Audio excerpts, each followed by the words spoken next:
Hey guys, welcome to our latest episode of Real Estate Talk. Today we are going to talk about wholesaling. This is something that I actually started with. If you watched our other rent-to-own video, I started with wholesaling and rent-to-own, and I guess joint ventures because I didn't have any money of my own. I will let Bruce explain wholesaling, and then we'll talk about it a little bit further. Okay, well, essentially, wholesaling is when you tie up a contract on a property, but instead of taking possession, you're going to sell your contract to someone else who's going to take physical possession of the property, and you're going to upcharge on that property. So, for example, if you're buying a house for $200,000, you're going to sell the contract. If I'm going to sell the contract to Mark for $200,000, but he's going to pay me, say, $10,000 as part of that transaction. So I will make my money just by selling contracts, and that's essentially what wholesaling is. So Bruce, why would I do that? Why would I sell you my place knowing that you are going to then, sell that contract? Well, that's a good point. So it's interesting because we always say, how do wholesalers find their properties? And they're out sourcing for properties the same way realtors source for properties. So if I was someone looking to get it into a wholesaler as opposed to listing on MLS, there's probably a reason for doing that because, traditionally, I would list on MLS, I would maximize my sale price. So why would I sell to a wholesaler? So possibly it's an elderly person. Maybe they're a hoarder and their house is just a mess. I've been in houses where, we actually had to have the meeting outside because we tried to go inside and there was garbage up to our knees trying to walk into a house. So in that case, they might be embarrassed to list their house on MLS. They don't want to have open houses, etc. So someone comes in and says, look, we can avoid all that aggravation. I'll buy the house from you privately. They're happy to, enter into a private arrangement. But again, the wholesaler has no intent of actually closing on that property. Their motivation is simply to get the house under contract and then find another buyer that they're going to flip that house to. I think you hit the nail on the head where they have no intention of closing on that property. So my experience with wholesaling is, and it's not been a positive one in a sense, but going to see a house where they didn't disclose to the actual buyer that they're going to be selling the contract and they're going to be making a piece of that portion of money. So they're usually making anywhere from 10 to upwards of I've seen almost $30,000. Mm-hmm. Whereas to me as a real estate agent, I can actually put that 10 to 30,000 back into the pocket of the seller or the homeowner. So to me, I would consider, or my feedback for a wholesaler would be, come to an experienced real estate professional so we can market your property and we can do proper comparative market analysis. We can help you with staging, we can help you with storage, we can help you with cleaning up your place, and we can get the biggest bang for your buck. Yeah, I'd say realtors don't get along with wholesalers for the most part. Same way you notice. Same way chiropractors don't get along with doctors for some reason. But yeah, it's a niche market. Again, I think wholesaling is a niche market, and I give the wholesalers credit, the ones that can actually tie up contracts. I guess what frustrates me is with a wholesaler, I know I talked to a wholesaler at one point, I told them what I was looking for a property, and they said, okay, I have this property available in St. Thomas, here would be the price.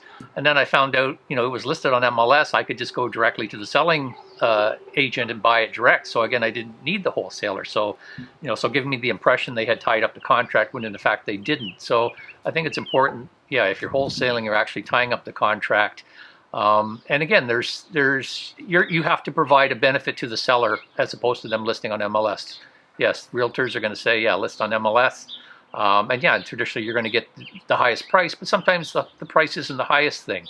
I remember on the last house we purchased, I bought it from a senior, and we were in a multi-offer situation. It was listed on MLS, but our selling feature on selecting us was that you could leave all of your stuff in place. So she was senior lady moving into a retirement home, and I was smart enough to realize, if I'm a senior moving into a retirement home, I have all this furniture I have to get rid of. How am I going to do that? Who am I going to hire to come and clean out my house? So basically we said, you leave everything there and just walk away and we'll deal with it. And that's what won us the bid. So I think there are other motivations outside of getting top dollar on the sale of the property. And as a wholesaler, you've got to figure out what that motivation is. Why are they going to pick you to wholesale it versus, putting it on MLS or selling privately? Fair enough. And what I've learned is in terms of wholesalers, the signs that you see, Johnny buys homes for cash. I absolutely have learned that those are the wholesalers looking for properties and people wanting to pick up the phone, call and say, what can you do for me, right? Right. So Mark, why would it be beneficial to list on the MLS? Well, I mean, ultimately, I think you're going to get more exposure. And I will say this too, okay? I've been on both sides of the coin. So I understand people that don't want to sell on the MLS. I'll be the first to admit commission sucks. Okay, like I mean, to pay a real estate agent 15 grand, there's a lot more involved than what the average person thinks. It's not like I get $15,000 put in my pocket on a sale, but I get there's a lot of money. But right now, you are very likely going to get more money.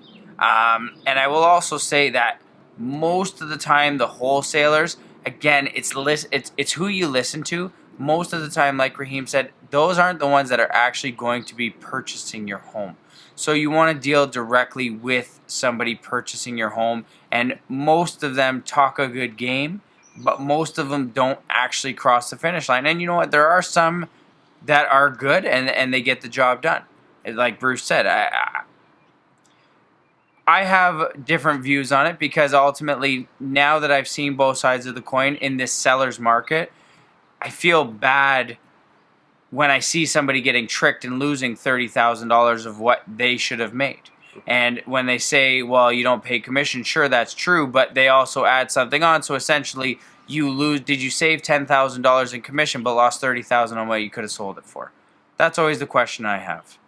I guess the only other thing I have to add on wholesaling is if you're wholesaling, you have to be able to close on the property. So your intent might be to flip that contract, but what happens if you can't find someone to assume the contract? Now, you're obligated to close on that property unless this happens during the financing condition period. So that's the thing I'm always curious about. If someone's out and they've got 5 homes under contract, what if you can't find someone to assign that contract to? Now do you have to close on 5 homes and you're legally obligated to do so? So I think that could be the potential downfall to any wholesaling agreement. Talk about more on wholesaling, contact Mark, Bruce, or myself.